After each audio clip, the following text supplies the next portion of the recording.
हिना साहब का आरजेडी तेजस्वी यादव के कार्यक्रम से दूरी बनाना जहां आरजेडी के लिए एक बड़ा झटका के तौर पर देखा जा रहा है, तो वही दूसरी ओर नीतीश कुमार के लिए एक बड़ा हथियार भी है। सवाल है कि क्या हिना साहब नीतीश कुमार की पार्टी जेडीयू ज्वाइन करेंगी।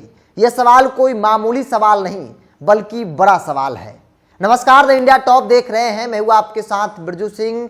आरजेडी तेजस्वी यादव नेता प्रतिपक्ष वो इन दिनों जन विश्वास यात्रा पर हैं और इस यात्रा के क्रम में वो आज सिवान पहुंचे। चर्चा पहले से हो रही थी कि हिना साहब भी उस मंच पर दिखेंगी, क्योंकि एक लंबे वक्त से हिना साहब नाराज चल रही हैं और पार्टी से दूर हो गई हैं। ऐसे में तेजस्वी यादव कार्यक्रम से पहले उनकी नाराजगी को दूर कर देंगे और उस मंच पर वो भी नजर आएंगी जो कि नजर नहीं आए, जिसके बाद चर्चा अब हर तरफ होने लगी है कि क्या हिना साहब ने अब तय कर लिया है कि उनकी आगे की राजनीति आरजेडी के साथ नहीं होगी बल्कि जनता दल यू के साथ होगी। नीतीश कुमार की पार्टी महागठबंधन को छोड़कर एनडीए में आ गई है। ऐसे में नीतीश कुमार मुसलमानों को लेकर जिस प्रकार से सदन में बयान दिए और कहा कि आप लोगों ने मुसलमानों को हमेशा ठगा है, मुसलमानों के लिए हमने काम किया है, तो कहीं ना कहीं ये इशारा जरूर था कि मुसलमान वोट बैंक को जो है वो निशाना बनाना है। हालांकि भारतीय जनता पार्टी भी कोशिश है कि पसंदीदा मुसलमानों को अपने पक्ष में किया जाए, कोशिश हो रही है, सफलता भी मिल रही है। इधर भारतीय जनता पार्टी के सहयोगी दल नीतीश कुमार जो बिहार में 17% मुसलमानों के वादी है उस पर उनकी नज़र है। ऐसे में अगर हिना साहब जेडीयू में आ जाती हैं तो आरजेडी को तो बड़ा झटका लगेगा ही लगेगा। साथ ही साथ नीतीश कुमार की पार्टी जनता दल यू और एनडीए काफी मजबूत हो जाएगी। देखिए, इस बात को समझना है तो हिना साहब के पहले के कार्यक्रम में दिए गए बयान को समझना होगा।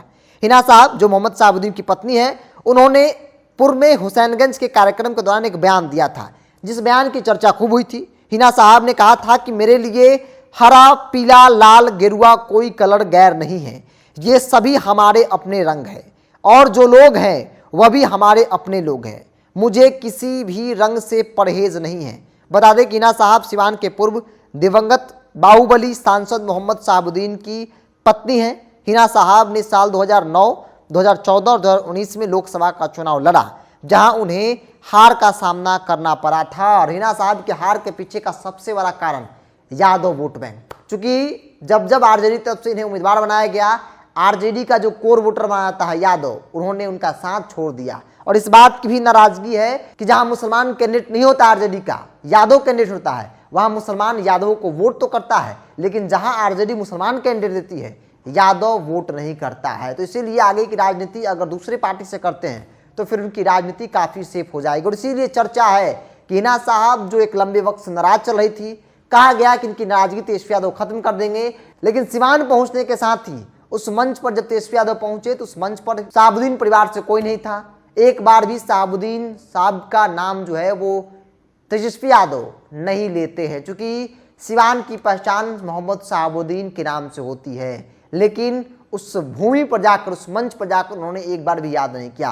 तो ऐसे में कहा जा रहा है कि अब नाराजगी और ज्यादा बढ़ सकती है और इसीलिए मेरे लिए कहना आसान हो गया है कि आने वाले दिनों में हिना साहब जेडीयू के साथ अपनी राजनीतिक सफर शुरू कर सकती है।